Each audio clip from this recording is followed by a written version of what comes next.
نحمده ونصلي على رسوله الكريم اما بعد فاعوذ بالله من الشيطان الرجيم بسم الله الرحمن الرحيم رب اشرح لي صدري ويسر لي امري واحلل عقدة من لساني يفقهوا قولي۔ السلام علیکم ورحمۃ اللہ وبرکاتہ۔ کہ اللہ سبحانہ تعالیٰ کی تسبیح کرنے کا کیا فائدہ ہے، اس بارے میں ایک حدیث آتی ہے۔ ابو ذر رضی اللہ عنہ نے عرض کیا، یا رسول اللہ صلی اللہ علیہ وسلم، میرے ماں باپ آپ پر قربان، اللہ عز و جل کو کون سا کلام زیادہ پسند ہے؟ آپ نے فرمایا، جو اللہ تعالیٰ نے اپنے فرشتوں کے لیے پسند کر رکھا ہے، سبحان ربی و بحمدہ، سبحان ربی و بحمدہ۔ حقیقت یہ ہے کہ ساری مخلوق اللہ تعالیٰ کی تسبیح بیان کر رہی ہے۔ قرآن مجید میں آتا ہے، تسبح لہ السماوات السبع والارض ومن فیہن وَإِن مِّن شَيْءٍ إِلَّا يُسَبِّحُ بِحَمْدِهِ وَلَٰكِن لَّا تَفْقَهُونَ تَسْبِيحَهُمْ إِنَّهُ كَانَ حَلِيمًا غَفُورًا۔ ساتوں آسمان اور زمین اور جو کچھ ان میں ہے سب اس کی تسبیح کر رہے ہیں، بلکہ کوئی بھی چیز ایسی نہیں جو اس کی حمد کے ساتھ اس کی تسبیح نہ کر رہی ہو، لیکن تم ان کی تسبیح کو سمجھتے نہیں، کیونکہ ہر ایک کا اپنا اپنا انداز ہے۔ وہ بڑا بردبار اور معاف فرمانے والا ہے۔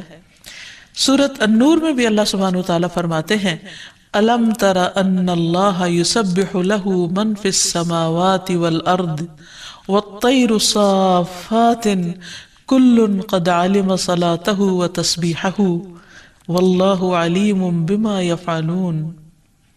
کیا تم دیکھتے نہیں کہ آسمانوں اور زمین میں جو کچھ ہے اور فضا میں پر پھیلائے ہوئے پرندے سبھی کے سب یہ اللہ کی تسبیح کر رہے ہیں۔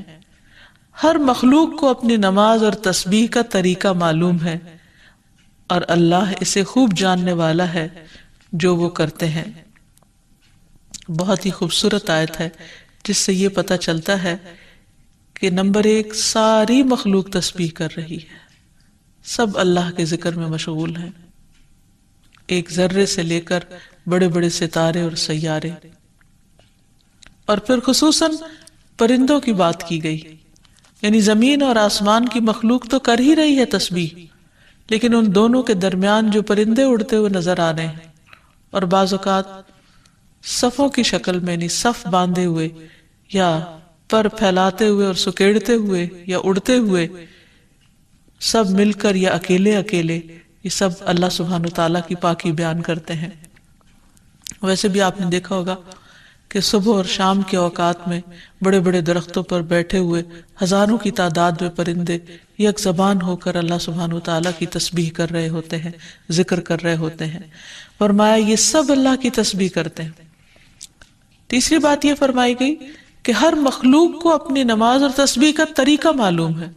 کس قدر دلچسپ اور خوبصورت بات ہے کہ پرندہ ہو یا چیونٹی ہو یا کوئی بڑے سے بڑا جانور ہو یا ستارہ اور سیارہ ہو، ہر ایک کو تسبیح بھی معلوم ہے، یعنی اللہ کا ذکر کیسے کرنا ہے، اور یہ بھی معلوم ہے کہ اس کا کام کیا ہے، وہ کیوں پیدا کیا گیا ہے، یعنی اس کو اپنے مقصد زندگی کا بھی معلوم ہے، اور پھر اللہ تعالیٰ کی عبادت اور اطاعت کے طریقے کیا ہیں، اس کے لیے کون سی راہیں مقرر کر دی گئی ہیں، یہ بھی اس کو خوب معلوم ہے۔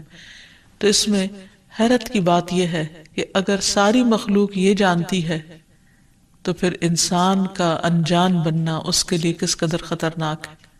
اللہ تعالیٰ نے سب کچھ انسان کے لیے پیدا کیا، اور وہ ساری چیزیں انسان کی خدمت میں خوب لگی ہوئی ہیں، لیکن انسان کو جس کے لیے پیدا کیا گیا، انسان اس مقصد کو بھول گیا اور اپنے رب سے غافل ہو گیا۔ تو اس لیے اگر ہم تسبیح نہیں کریں گے تو ہم ساری کائنات سے الگ ہو جائیں گے۔ وہ سب تو اللہ کے وفادار، فرمانبردار، تسبیح گزار، اور ہم اللہ سے غافل، یہ دل کیسے گوارا کر سکتا ہے؟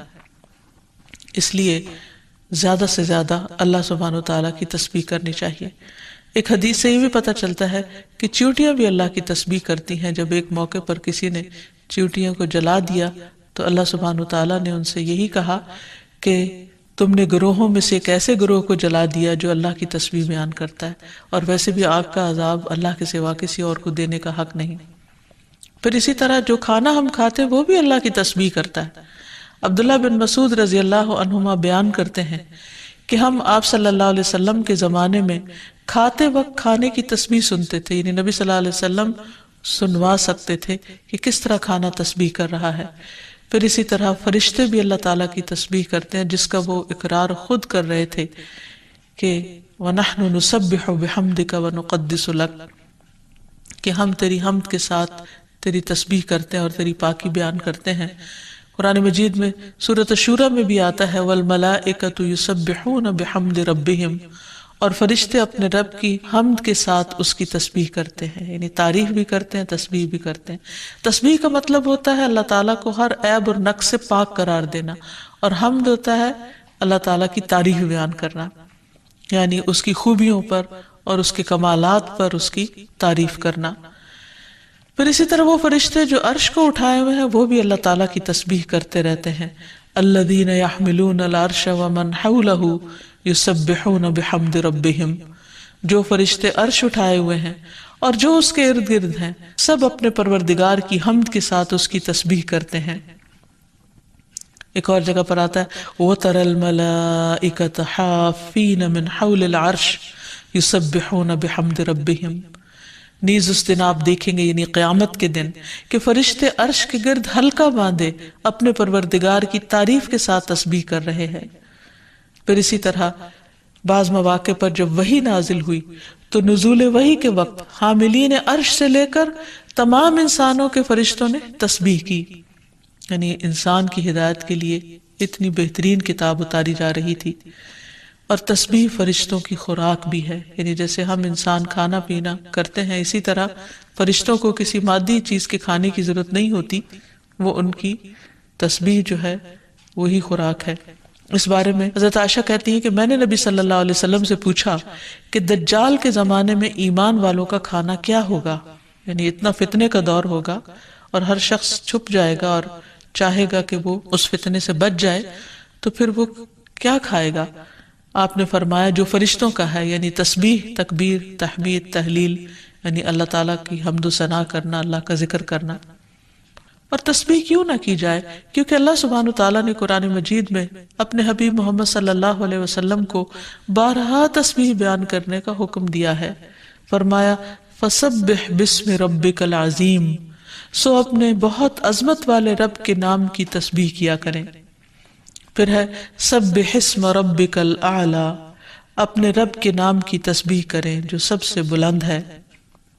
پھر ہے فسبح بحمد ربک وکن من الساجدین، پس اپنے رب کی حمد کے ساتھ تسبیح کریں اور سجدہ کرنے والوں میں سے ہو جائیں۔ پھر نبی صلی اللہ علیہ وسلم کو ایک اور جگہ پر صبح و شام اللہ تعالیٰ کی تسبیح کرنے کا حکم دیا گیا۔ سورۃ طٰہٰ میں اللہ تعالیٰ فرماتے ہیں فاصبر على ما يقولون وسبح بحمد ربك قبل طلوع الشمس وقبل غروبها ومن آناء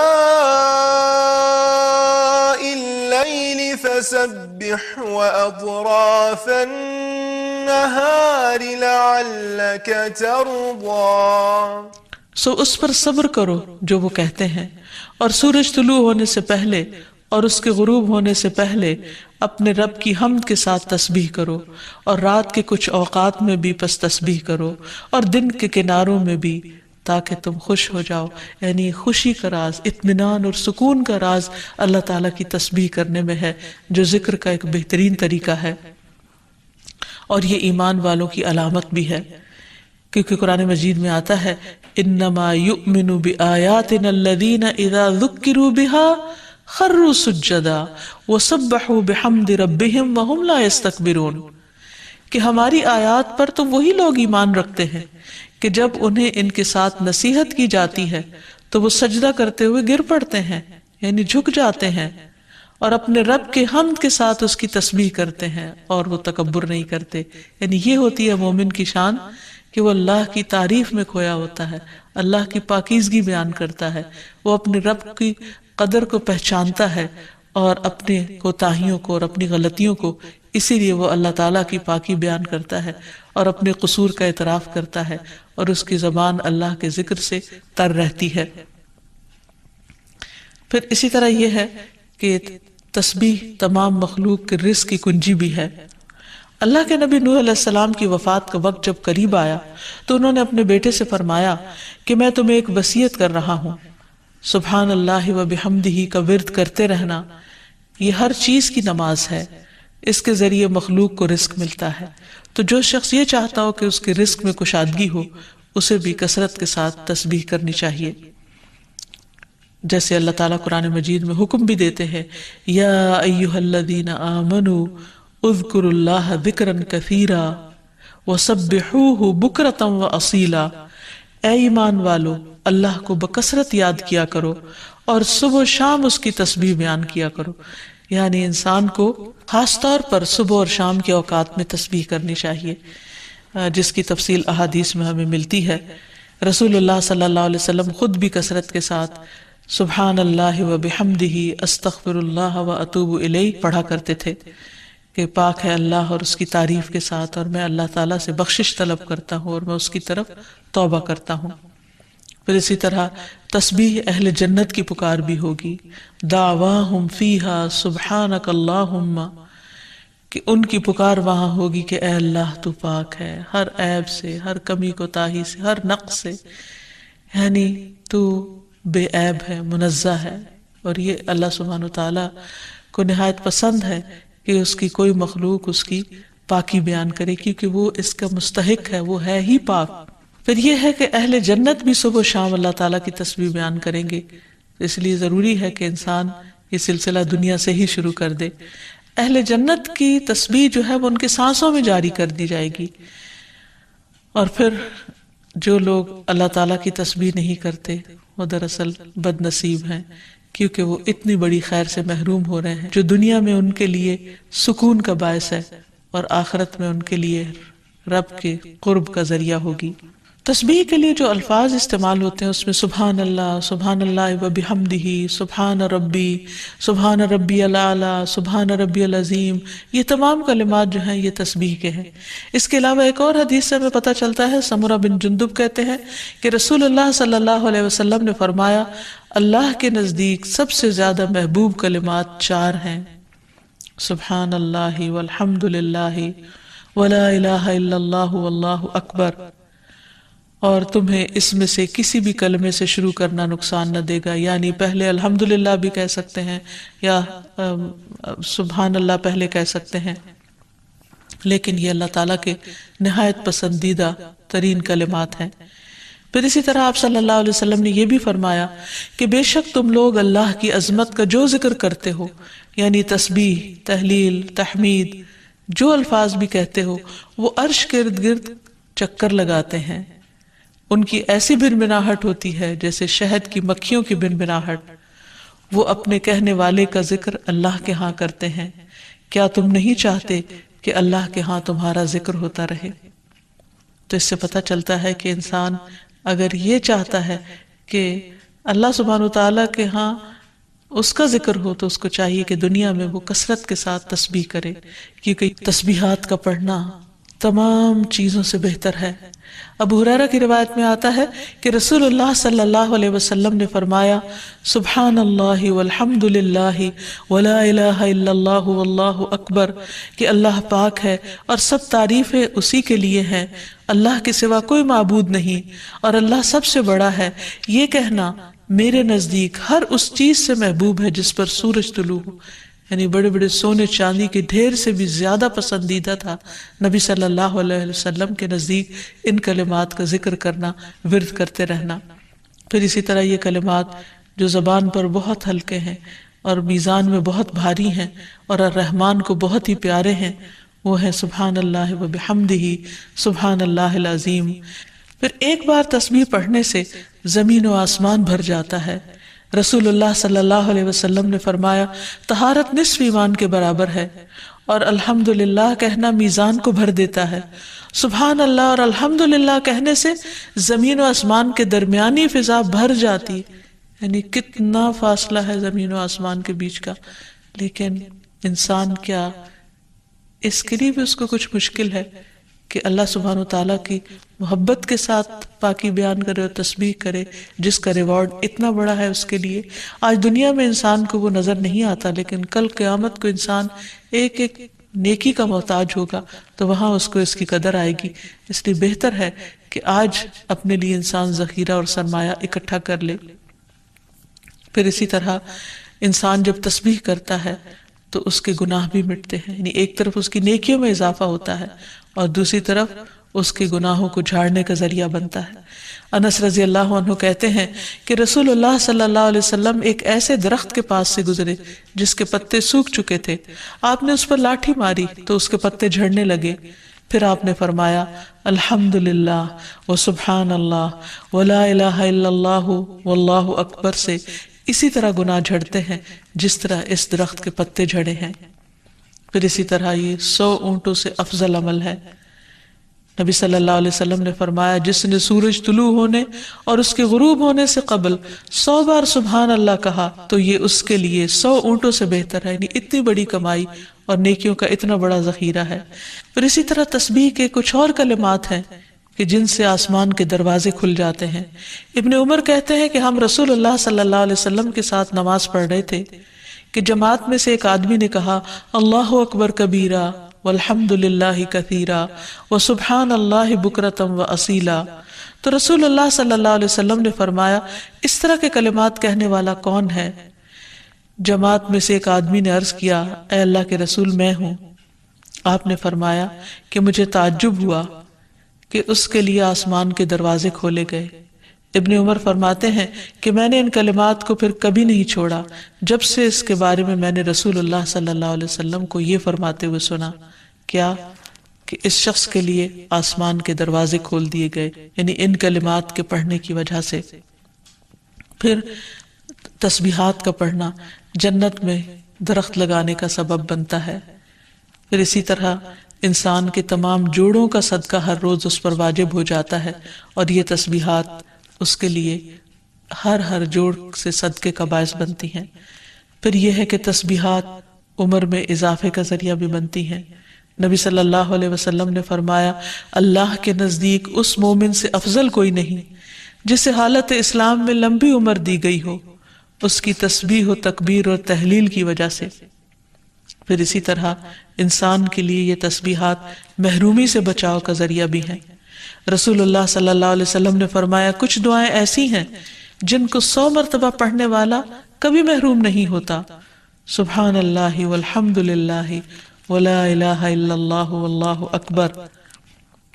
یعنی جب انسان کو کوئی حاجت ہو، کوئی ضرورت ہو، کوئی مشکل ہو، کوئی پریشانی ہو تو اللہ سبحانہ وتعالیٰ کا ان الفاظ کے ساتھ ذکر کرنا شروع کر دے، تسبیح کرنا شروع کر دے، کیونکہ یہ باقی رہنے والی نیکیاں ہیں اور دنیا میں بھی انسان کو فائدہ دیتی ہیں اور آخرت میں بھی انسان کے لیے آگ سے بچاؤ کا ذریعہ ہے. حدیث میں آتا ہے رسول اللہ صلی اللہ علیہ وسلم نے فرمایا اپنا بچاؤ حاصل کر لو. صحابہ نے عرض کیا اللہ کے رسول کیا دشمن آ گیا؟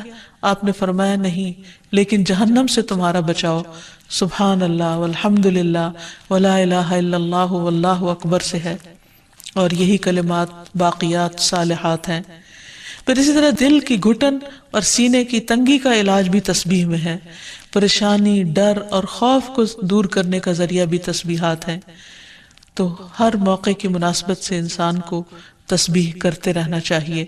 جب نعمت کی تکمیل ہو، جیسے نبی صلی اللہ علیہ وسلم نے جب اپنا مشن مکمل کر لیا اور اللہ سبحانہ وتعالیٰ نے ان کی گواہی دے دی کہ ان کا کام پورا ہو چکا ہے، تو اس وقت یہ صورت نازل ہوئی اذا جاء نصر اللہ والفتح ورأیت الناس يدخلون فی دین اللہ افواجا فسبح بحمد ربک واستغفر انہ کان توابا. جب اللہ کی مدد اور فتح آ جائے اور تو لوگوں کو دیکھے کہ وہ اللہ کے دین میں فوج در فوج داخل ہو رہے ہیں تو اپنے رب کی حمد کے ساتھ تسبیح کرو اور اس سے بخشش مانگو، بے شک یقیناً وہ بڑا توبہ قبول کرنے والا ہے. پھر اسی طرح یہ ہے کہ انسان کو صبح و شام سبحان اللہ و بحمدہ کی تسبیح کرنی چاہیے. جو ایسا کرے اس کے تمام گناہ معاف کر دیے جاتے ہیں، خاص سمندر کی جھاگ برابر ہی کیوں نہ ہو.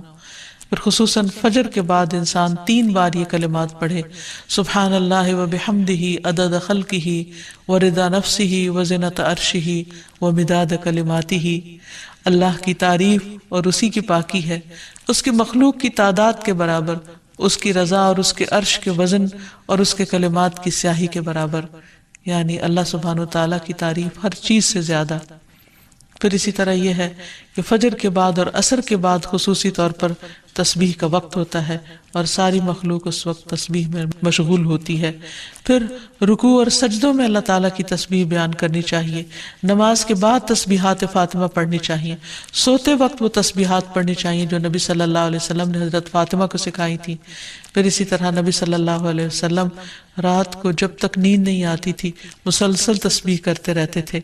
پھر اسی طرح قرآن مجید پڑھتے ہوئے جو آیات آپ کو خوش کرتی ان پر آپ اللہ سبحانہ وتعالیٰ کی تسبیح بیان کرتے۔ پھر اسی طرح بجلی کڑکنے پر یسبح الرعد بحمدہ والملائکۃ من خیفتہ کا پڑھنا، پھر بلندی سے اترتے وقت سبحان اللہ کی تسبیح کرنا، پھر جب کوئی چیز انسان کو فیسینیٹ کرے، تعجب ہو، کوئی چیز حیران کرے یا اچھی معلوم ہو، اس وقت سبحان اللہ کہنا، یہ تمام چیزیں سنت سے ثابت ہیں۔ پھر اسی طرح نبی صلی اللہ علیہ وسلم دن میں 100 بار استغفار کیا کرتے تھے، تو اس لیے ہم سب کو بھی کثرت سے استغفار کرنی چاہیے۔ استغفار بیماریوں کا علاج بھی ہے اور اللہ کے عذاب سے بچانے والا بھی، اللہ سبحانہ وتعالیٰ کی رحمت پانے کا ذریعہ ہے، اور پھر بارش کے نزول کا ذریعہ بھی ہے، زراعت میں برکت کا ذریعہ، کبیرہ اور صغیرہ گناہوں سے معافی کا ذریعہ، اچھا اعمال نامہ پانے کا ذریعہ، یعنی قیامت کے دن انسان کو جن کی بخشش ہوگی ان کو خوشخبری دی جائے گی اور ان کا نامہ اعمال جو ہے وہ بہترین نامہ اعمال ہوگا۔ پھر جنت میں درجات کی بلندی استغفار کی وجہ سے ہوگی۔ تو اس لیے ضروری ہے کہ ہم اٹھتے بیٹھتے اپنے گناہوں کی معافی مانگتے رہیں، اور استغفار کے لیے انسان اپنی زبان میں بھی اللہ تعالیٰ سے بخشش مانگ سکتا ہے، لیکن بہتر یہ ہے کہ اگر انسان قرآنی دعاؤں اور مسنون دعاؤں کا سہارا لے اور ان کو سیکھ بھی لے، کیونکہ یہ ہم سب کی ضرورت ہے۔ سورۃ نوح میں اللہ سبحانہ وتعالی فرماتے ہیں، حضرت نوح علیہ السلام نے اپنی قوم کو استغفار کرنے کو کہا، اور کیا کہا؟ فَقُلْتُ اسْتَغْفِرُوا رَبَّكُمْ، میں نے اپنی قوم سے کہا کہ اپنے رب سے استغفار کرو، اپنے رب سے معافی مانگو، تو نتیجہ کیا ہوگا؟ انہو کان غفارا، بے شک وہ بہت زیادہ معاف کرنے والا ہے، یرسل السماء علیکم مدرارا، تم پر آسمان سے خوب بارشیں برسائے گا، آسمان کو تم پر برسنے والا بنا دے گا، ویمددکم باموال وبنین، تمہیں مال اور بیٹوں سے مدد دے گا، ویجعل لکم جنات، تمہارے لیے باغات بنائے گا، ویجعل لکم انہارا، اور تمہارے لیے نہریں جاری کر دے گا۔ آپ دیکھیں کہ ایک انسان کی خواہش کیا ہوتی کہ اس کو کیا کچھ ملے، یعنی رہنے کا مقام اور حالات جو ہیں وہ پرسکون ہو، پھر اس کے بعد یہ کہ مال ہوں، بیٹے ہوں، باغ ہوں، اور زندگی کی اور آرائشیں اور نعمتیں ہوں۔ یہ ساری چیزیں کہاں سے ملتی ہیں، کیسے ملتی ہیں؟ استغفار سے ملتی ہیں۔ عام طور پر لوگ پریشان ہوتے ہیں، دکھی ہوتے ہیں۔ مثلا ایک شخص ایک بزرگ کی محفل میں آیا اور اس نے کہا کہ میرے حالات بہت تنگ ہیں، مجھے بہت پریشانی ہے، میرا رزق بہت تنگ ہے، تو آپ مجھے کوئی وظیفہ بتائیے۔ تو انہوں نے اس کو کہا کہ کثرت سے استغفار پڑھو۔ دوسرا آیا، اس نے کہا بچوں کی شادی نہیں ہوتی، تو آپ نے اس کو بھی کیا بتایا کہ کثرت سے استغفار کرو۔ تیسرا آیا تو کہنے لگا کہ بہت قحط سالی ہے، فصلیں اچھی نہیں ہوتی، تو آپ نے اس کو بھی استغفار کا بتایا۔ تو کسی نے ان سے پوچھا کہ بھائی 3 لوگ آپ سے 3 ڈفرنٹ مسئلے لے کر آئے ہیں، اپنی پریشانیاں لے کر آئے ہیں، آپ نے تینوں کو ایک ہی چیز بتائی ہے۔ تو اس پر انہوں نے یہی سورۃ نوح کی آیت پڑھ کر سنائی کہ دیکھو یہ قرآن میں اللہ کا وعدہ ہے، اور اللہ کا وعدہ سچا ہے۔ اللہ تعالیٰ کی بات سے بڑھ کر سچی بات کس کی ہو سکتی ہے؟ ہمارے پڑھنے میں کمی کوتاہی ہو سکتی ہے، لیکن اللہ کی بات میں کوئی شک نہیں۔ ذالک الکتاب لا ریب فیہ، یہ وہ کتاب ہے جس میں کوئی شک نہیں۔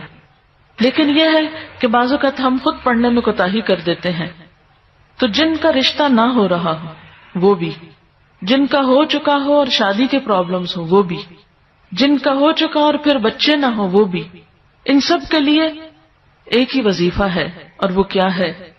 استغفار کا۔ پھر اسی طرح ایک اور جگہ پر ایک اور پیغمبر نے اپنے لوگوں سے کہا وَاسْتَغْفِرُوا رَبَّكُمْ ثُمَّ تُوبُوا إِلَيْهِ إِنَّ رَبِّي رَحِيمٌ وَدُودٌ، اپنے رب سے معافی مانگو اور اس کی طرف پلٹ آؤ، بے شک میرا رب رحیم ہے اور اپنی مخلوق سے بہت محبت رکھتا ہے۔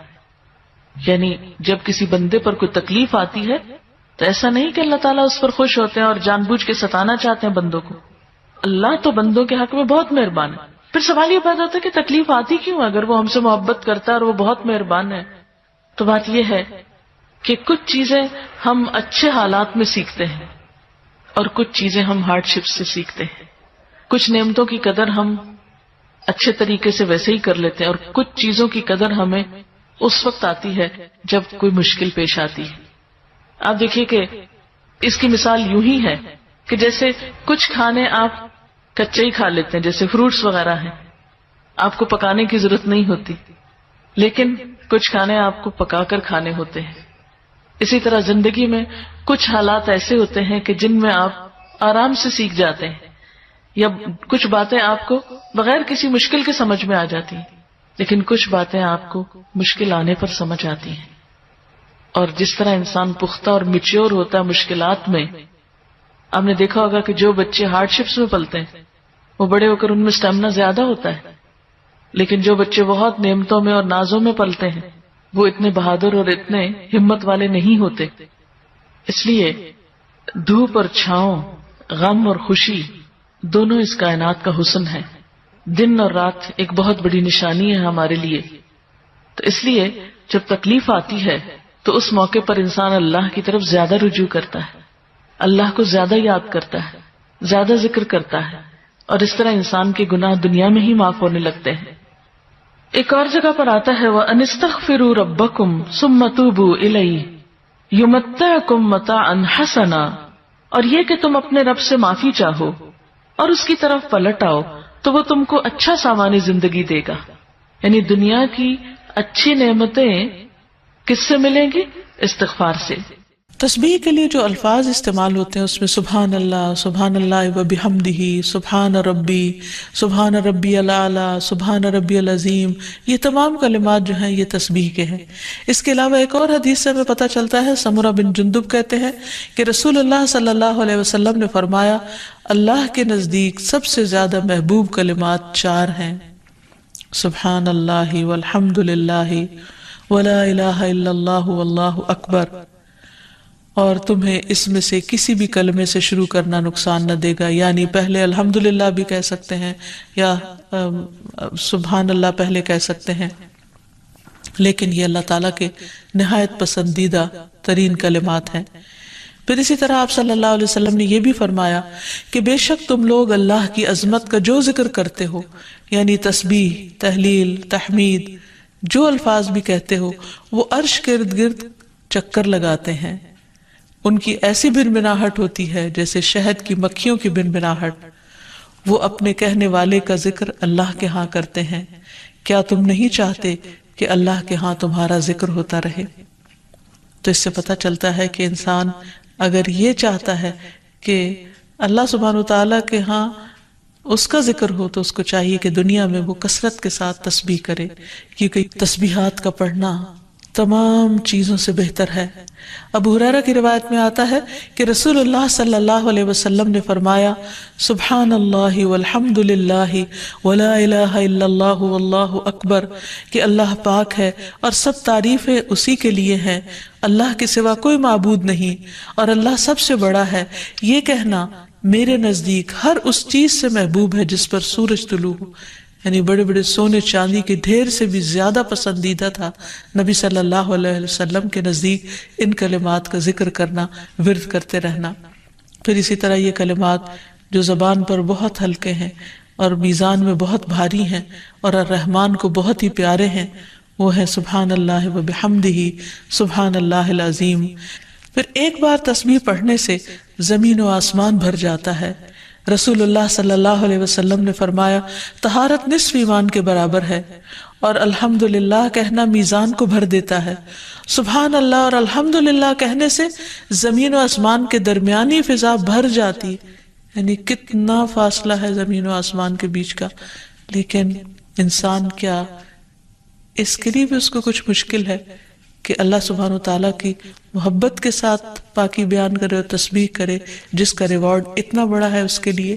آج دنیا میں انسان کو وہ نظر نہیں آتا، لیکن کل قیامت کو انسان ایک ایک نیکی کا محتاج ہوگا تو وہاں اس کو اس کی قدر آئے گی۔ اس لیے بہتر ہے کہ آج اپنے لیے انسان ذخیرہ اور سرمایہ اکٹھا کر لے۔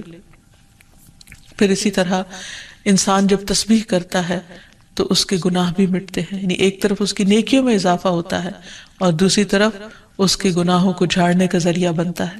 انس رضی اللہ عنہ کہتے ہیں کہ رسول اللہ صلی اللہ علیہ وسلم ایک ایسے درخت کے پاس سے گزرے جس کے پتے سوکھ چکے تھے، آپ نے اس پر لاٹھی ماری تو اس کے پتے جھڑنے لگے، پھر آپ نے فرمایا الحمدللہ وسبحان اللہ ولا الہ الا اللہ واللہ اکبر سے اسی طرح گناہ جھڑتے ہیں جس طرح اس درخت کے پتے جھڑے ہیں۔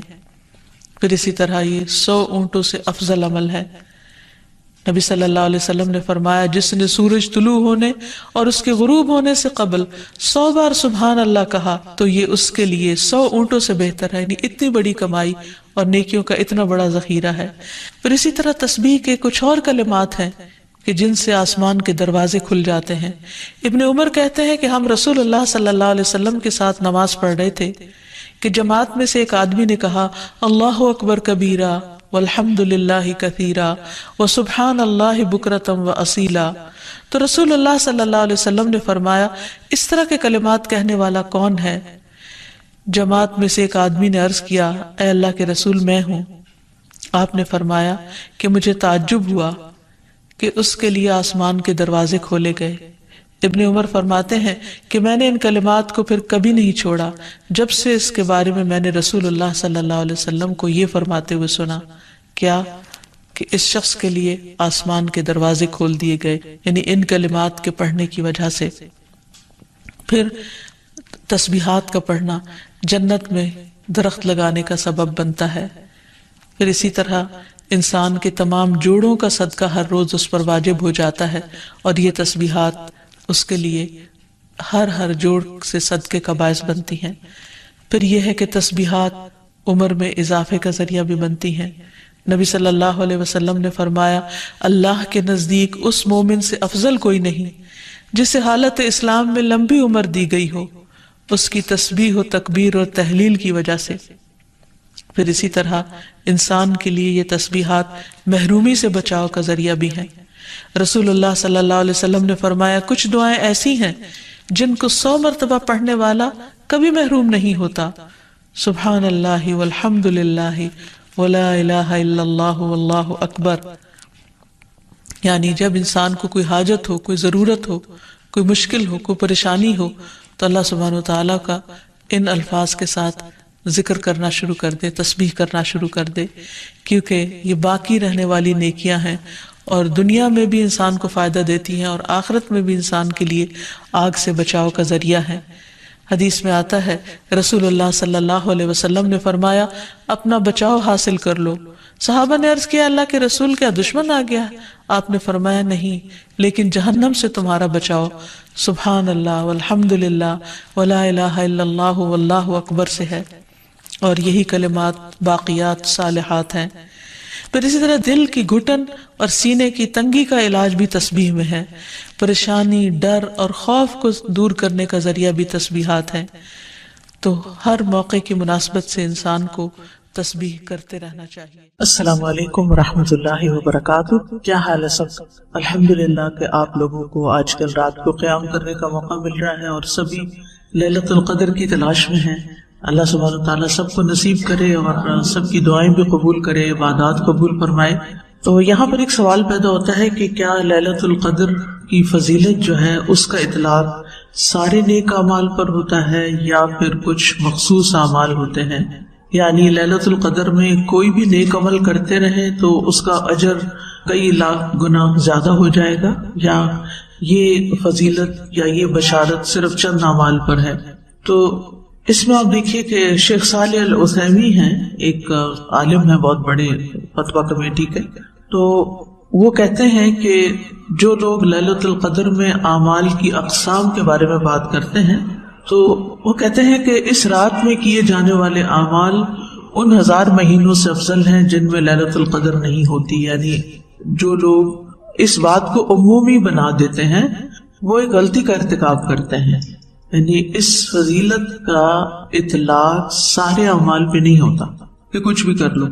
جن اعمال کی طرف اشارہ ہے وہ مخصوص اعمال ہے جو کہ رسول اللہ صلی اللہ علیہ وسلم کے فرمان میں موجود ہیں کہ من قام لیلۃ القدر ایمانا واحتسابا غفر له ما تقدم من ذنبہ، کہ جو کوئی لیلۃ القدر میں ایمان کے ساتھ اور حصول ثواب کی نیت سے قیام کرے اس کے تمام گناہ بخش دیے جائیں گے.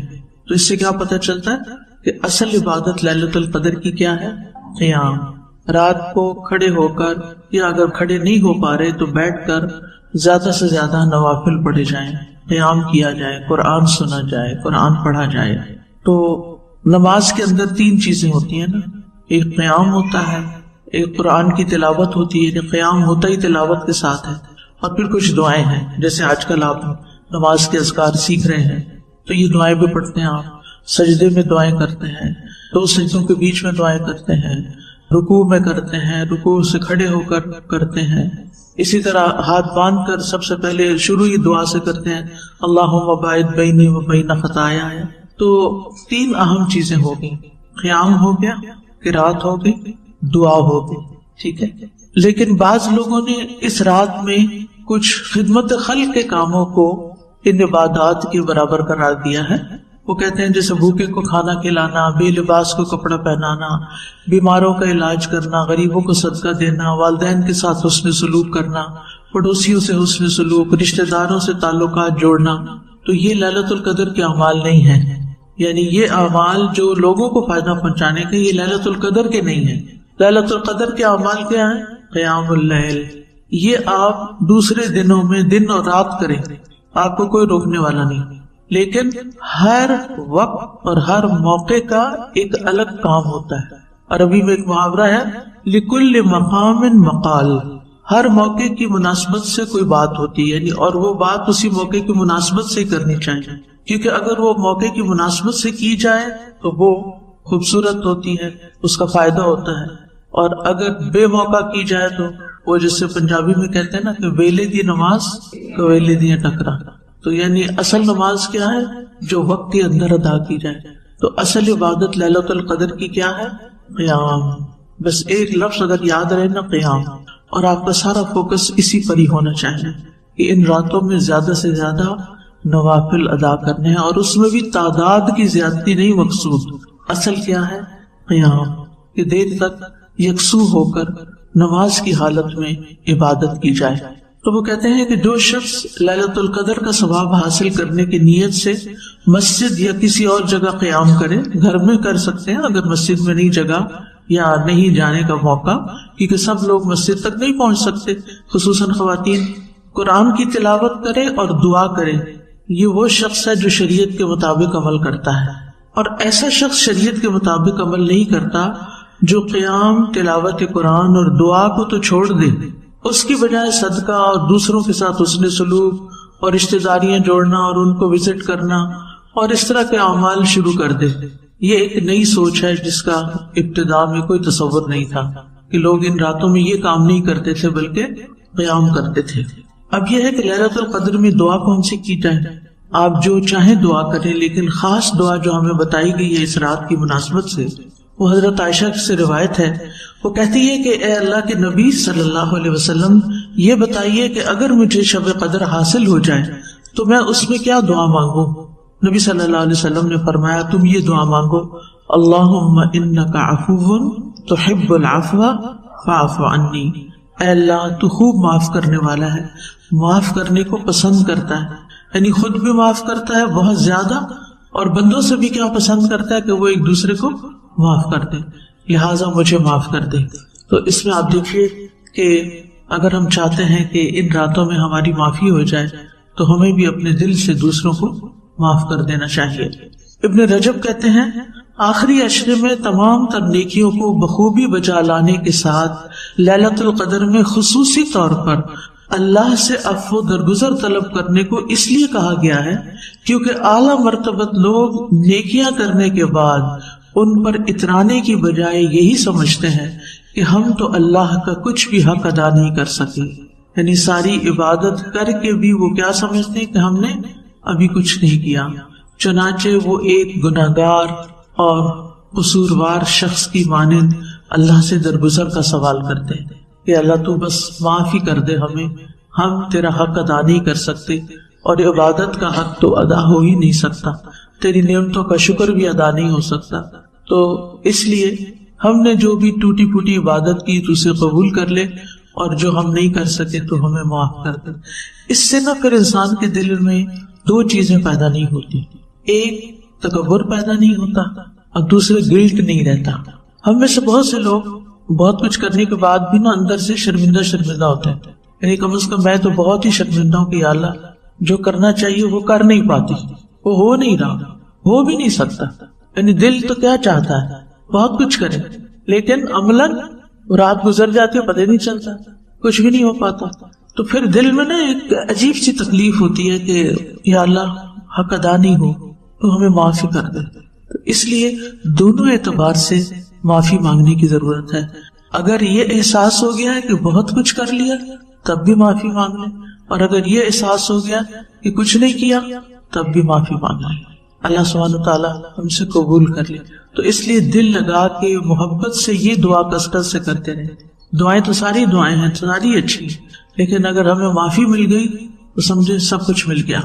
کسی بھی حکم پر جب عمل میں دشواری پیش آ رہی ہو دو چیزیں ذہن میں رکھا کریں، ایک تو یہ ہے کہ آپ پورے دل سے چاہتے ہیں وہ کرنا، نیت درست ہے آپ کی اور آپ اس کی ایفرٹ بھی کر رہے ہیں، لیکن دوسری چیز یہ کہ ایفرٹ کے باوجود وہ نہیں ہو پایا جو کرنا چاہیے تھا، تو ایسی صورت میں پھر یہ آیت ہمیشہ یاد رکھا کرے، فاتقوا اللہ ما استطعتم، اللہ کا تقوی اختیار کرتے رہو جتنی تم میں استطاعت ہے، یعنی جو ہم کر سکتے ہیں وہ ہم تو کر رہے ہیں، اور اگر کوئی تعاون نہیں کر رہا اور اس کے تعاون کے بغیر یہ عمل مکمل نہیں ہوتا، کچھ عمل ہوتے ہیں یک طرفہ، آپ نے کیا بس ہو گیا، آپ کے ہاتھ میں ہوتا ہے نا وہ کرنا، آپ کی چوائس پہ ہوتا ہے، لیکن کچھ کاموں میں آپ کو دوسرے کا ہینڈ بھی چاہیے، اور وہ ہینڈ نہیں آ رہا تو آپ اکیلے ہاتھ سے کتنا کر سکتے ہیں، جتنا کر سکتے ہیں اتنا کر کے اپنی نماز میں توجہ کریں۔ فاتقوا اللہ ما استطعتم، جو استطاعت ہے وہ کر لیں، اللہ تعالیٰ اسی کو قبول کرے گا۔ اللہ تعالیٰ بہتر جانتا ہے کہ آپ کی استطاعت کیا ہے کیا نہیں، اللہ کے ساتھ سچے ہوں، اور جب آپ کے دل میں ہوتا ہے نا کہ اللہ کو تو پتا ہے نا، اور واقعی جینوئن بات ہے اور جینوئن ریزن سے میں سجدہ نہیں کر رہی، نہ کہ سستی کے مارے، تو وہ پھر اللہ کو پتا ہے اور معاملہ اللہ کے ساتھ ہے، پھر دل میں گلٹ نہیں ہونا چاہیے، بس درگزر کی درخواست کرتے رہنا چاہیے۔ آج کل یہ ٹرینڈ چل پڑا ہے کہ 27ویں کو نکاح کرنا ہے، یعنی ہم نے عبادت کے مواقع کو بھی اپنی دنیاوی جو چیزیں ہیں ان کے لیے مخصوص کر لیے۔ اب جیسے کچھ لوگوں نے یہ رکھا ہوا کہ ہم نے حرم میں ہی جا کے نکاح کرنا، اچھی بات ہے، لیکن اگر موقع ہے شادی کرنے کا، بچوں کی شادی کرے، اپنا فرض ادا کرے۔ اب کب آپ کو ویزا ملتا ہے، کب آپ حرم جاتے ہیں، اگر کوئی مجبوری ہو تو ٹھیک ہے، لیکن وہاں جا کے نکاح کرنے کا زیادہ ثواب کوئی نہیں ہونا۔ اگر آپ اپنے گھر میں بھی بیٹھ کے کر لیں گے نا اور صحیح سنت کے مطابق کریں گے اور اسراف پر فضول خرچی سے بچیں گے تو اس کا ثواب زیادہ ہے۔ تو کیا نبی صلی اللہ علیہ وسلم نے ایسا کوئی اہتمام کیا تھا کہ 27ویں کو نکاح کرنا ہے یا حرم میں جا کے کرنا ہے یا بیت المقدس میں جا کے کرنا ہے؟ نہیں، یہ ہم نے اپنے اوپر ایکسٹرا بوجھ لاد لیے، اور پھر ہوتا کیا ایک بندہ کرتا ہے نا بغیر دلیل کے، دوسرے صرف اور صرف اس کی اندھا دھند تقلید شروع کر دیتے، پیروی شروع کر دیتے، اور یہ نہیں دیکھتے کہ اتنی قیمتی رات جس کے لمحے لمحے کی عبادت جو ہے وہ ہزاروں سال کی عبادت پہ بھاری ہے، اس کو چھوڑ کے اور شغل میں لگ جاتے ہیں، اور برکت حاصل کرنے کے خود ساختہ طریقے ایجاد کیے ہوئے۔ اللہ تعالیٰ سب پر رحم کرے۔ لیلۃ القدر کے بارے میں سوال ہے کہ لیلۃ القدر باقی رہتی ہے مطلع الفجر تک، تو طلوع فجر جو ہے وہ وقت ہے جب فجر کی نماز کا وقت شروع ہو جاتا ہے، یعنی جب فجر کی پھوٹ جاتی ہے، یعنی جو ہی فجر کی اذان ہوئی تو وہ رات ختم ہو گئی، فجر شروع ہو گئی۔ اب یہ حتی مطلع الفجر، طلوع فجر تک ہے اس کا وقت. لیلۃ القدر میں عبادت گزشتہ گناہوں کی مغفرت کا باعث ہے. عن ابی ہریرہ ان رسول اللہ صلی اللہ علیہ وسلم قال من قام لیلۃ القدر ایمانا واحتسابا غفر له ما تقدم من ذنبه متفق علیہ. حضرت ابو ہریرہ رضی اللہ عنہ سے روایت ہے کہ نبی اکرم صلی اللہ علیہ وسلم نے فرمایا جس نے لیلۃ القدر میں ایمان کے ساتھ ثواب کی نیت سے قیام کیا، یہ جو قیام کا لفظ ہے یہ قابل غور ہے، اس کے گزشتہ گناہ معاف کر دیے جاتے ہیں. تو آخری راتوں کی بہترین عبادت طویل نمازیں ہیں، لمبا قیام ہے. اسے بخاری اور مسلم نے روایت کیا ہے. یہ الگ بات ہے کہ جن لوگوں کو نماز نہ پڑھنا ہو پھر وہ بیٹھ کے کچھ ذکر اذکار کرتے رہیں، لیکن ساری نیکیوں میں سے بہترین نیکی جو اس رات میں کی جا سکتی ہے وہ طویل قیام. لیلۃ القدر کی سعادت سے محروم رہنے والا بہت ہی بد نصیب ہے. عن انس بن مالک رضی اللہ عنہ قال دخل رمضان فقال رسول اللہ صلی اللہ علیہ وسلم ان هذا الشهر قد حضركم وفيه ليلة خير من 1000 شهر من حرمها فقد حرم الخير كله ولا يحرم خيرها الا محروم. رواہ ابن ماجہ. حضرت انس بن مالک رضی اللہ عنہ سے روایت ہے کہ رمضان آیا تو رسول اللہ صلی اللہ علیہ وسلم نے فرمایا یہ جو مہینہ تم پر آیا ہے اس میں ایک رات ایسی ہے جو 1000 مہینوں سے بہتر ہے. جو شخص اس کی سعادت حاصل کرنے سے محروم رہا وہ ہر بھلائی سے محروم رہا. یعنی جس نے یہ چانس مس کر دیا کہ ایک رات کی عبادت 1000 مہینوں کی عبادت سے بہتر، تو پھر اس نے کتنا بڑا موقع ضائع کیا، کتنا بڑا نقصان کیا. نیز فرمایا لیلۃ القدر کی سعادت سے صرف بد نصیب ہی محروم کیا جاتا ہے. یعنی جو قسمت والے ہیں وہ اس کو پا لیتے ہیں اور باقی محروم رہ جاتے ہیں. اور پاتا کون ہے؟ جو کوشش کرتا ہے، جو محنت کرتا ہے، جو طلب رکھتا ہے. لیلۃ القدر رمضان کے آخری عشرے کی طاق راتوں میں تلاش کرنی چاہیے. عن عائشہ رضی اللہ عنہا ان رسول اللہ صلی اللہ علیہ وسلم قال تحروا لیلۃ القدر فی الوتر من العشر الاواخر من رمضان. رواہ البخاری. حضرت عائشہ رضی اللہ عنہا سے روایت ہے کہ رسول اللہ صلی اللہ علیہ وسلم نے فرمایا رمضان کے آخری عشرے کی طاق راتوں میں لیلۃ القدر کی تلاش کرو. اسے بخاری نے روایت کیا ہے. تو اس سے کیا پتہ چلتا ہے کہ خاص طور پر طاق راتوں میں اہتمام کے ساتھ عبادت ہونی چاہیے اور صرف 27ویں پر ہی اکتفا نہیں کرنا چاہیے. رمضان کے آخری عشرے میں بہت زیادہ عبادت کرنی چاہیے.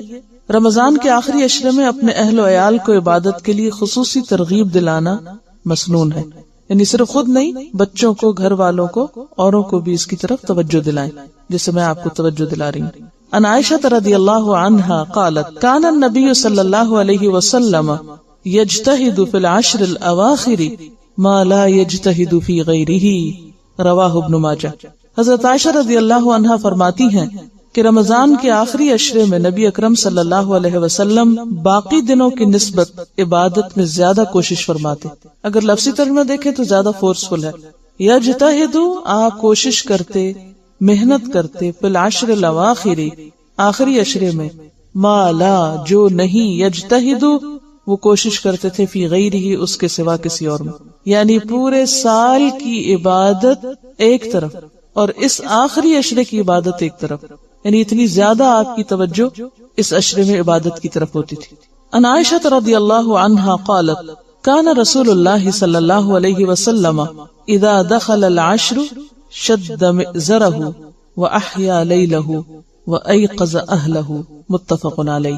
حضرت عائشہ رضی اللہ عنہا فرماتی ہیں جب رمضان کے آخری 10 دن شروع ہوتے تو رسول اللہ صلی اللہ علیہ وسلم عبادت کے لیے کمر بستہ ہو جاتے، کمر باندھ لیتے، جیسے ہم کہتے ہیں نا کمر کس لو. راتوں کو جاگتے اور اپنے اہل و عیال کو بھی جگاتے، یعنی گھر والوں کو بھی ساتھ شریک کرتے. اسے بخاری اور مسلم نے روایت کیا ہے. آخری عشرے کی تمام راتوں میں جاگنے کی فرصت نہ پانے والوں کے لیے لیلۃ القدر کا بھرپور ثواب حاصل کرنے کے لیے 2 اہم احادیث.